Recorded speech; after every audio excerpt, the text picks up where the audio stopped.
આજ રોજ બોટાદ વિધાનસભા 107 જિલ્લા પંચાયત ભીમડાતી ખાતે આજે સરદાર યાત્રાનું ખૂબ સુંદર મજાનું આયોજન થયું છે। તેની અંદર સમગ્ર જિલ્લા વહીવટીતંત્ર અને ભારતીય જનતા પાર્ટી સહિત તમામ અહીંયા કાર્યકર્તાઓ અને ખૂબ બોટાદ જિલ્લાની અહીંયા પબ્લિક જ્યારે ઉપસ્થિત છે ત્યારે અમારા બોટાદ જિલ્લાના પ્રભારી મંત્રી શ્રી દેવાબા જાડેજા તેમજ આપણા સાંસદ અને કેન્દ્રના મિનિસ્ટર નીમુબેન સહિત ધારાસભ્ય શ્રી શંભુનાથજી અને અમારા જિલ્લાના પ્રમુખ મયુરભાઈ પટેલ સહિતની આગેવાની નીચે આજે ખૂબ સરસ મજાની ખૂબ જંગી એ લોકોની મેદની સાથે આજે યાત્રાનું આયોજન થઈ રહ્યું છે। ત્યારે સમગ્ર યાત્રાને ખૂબ ખૂબ અભિનંદન પાઠવું છું અને સમગ્ર આ વહીવટીતંત્ર અને અમારા જિલ્લાના તમામ કાર્યકર્તાનો ખૂબ ખૂબ આભાર વ્યક્ત કરું છું। આજે કાર્યક્રમનું આયોજન બોટાદ ખાતે કેવા કાર્યક્રમનું આયોજન?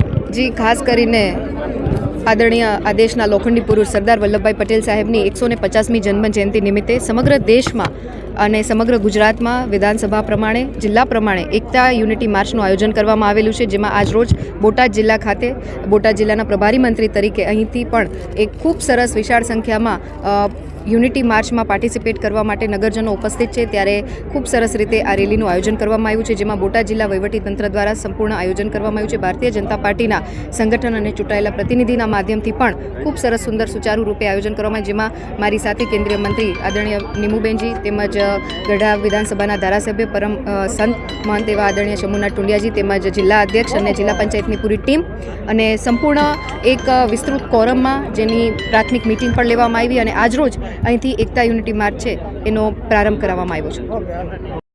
નીમુબેન, આજે પદયાત્રાનું વિશેષ આયોજન ક્યાંથી ક્યાં આયોજન, કેવા પ્રકારનું આયોજન? આજે બોટાદ જિલ્લામાં સરદાર વલ્લભભાઈ પટેલની 150મી જન્મજયંતિ નિમિત્તે આજે ભવ્યથી ભવ્ય બોટાદ જિલ્લાની અંદર પદયાત્રાનું આયોજન થયું છે।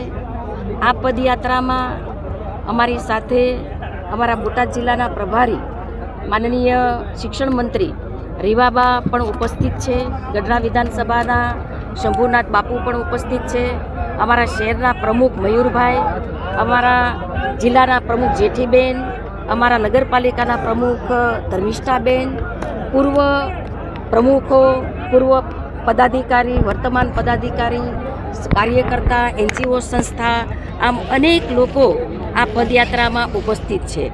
આદરણીય વડાપ્રધાન શ્રી નરેન્દ્રભાઈ મોદી સાહેબે સરદાર વલ્લભભાઈ પટેલને સાચા અર્થમાં એમને સન્માન આપ્યું છે। સ્ટેચ્યુ ઓફ યુનિટી જે વિશ્વની સૌથી ઊંચી પ્રતિમા એનું નિર્માણ કર્યું છે। મોદી સાહેબે આ સ્ટેચ્યુ ઓફ યુનિટી દ્વારા આવનાર પેઢીને સરદાર વલ્લભભાઈ પટેલ સાહેબના જીવનમાંથી આદર્શો અને એની પ્રેરણા મળવાની છે। ત્યારે આજે સમગ્ર દેશની અંદર આ સરદાર વલ્લભભાઈ પટેલની 150મી જન્મજયંતિ નિમિત્તે સમગ્ર દેશમાં વિધાનસભા વાઇઝ પદયાત્રાનું આયોજન ભવ્યથી ભવ્ય થઈ રહ્યું છે। ત્યારે આદરણીય વડાપ્રધાન શ્રી મોદી સાહેબે સૌને આહ્વાન પણ કર્યું છે કે આપણા દેશમાં ઉત્પન્ન થતી ચીજવસ્તુ એટલે કે સ્વદેશી ચીજવસ્તુનો આપણે વધારે ને વધારે ઉપયોગ કરીએ, આત્મનિર્ભર વિકસિત ભારત તરફ આપણે સૌ આગળ વધીએ એવી શુભેચ્છાઓ આપું છું।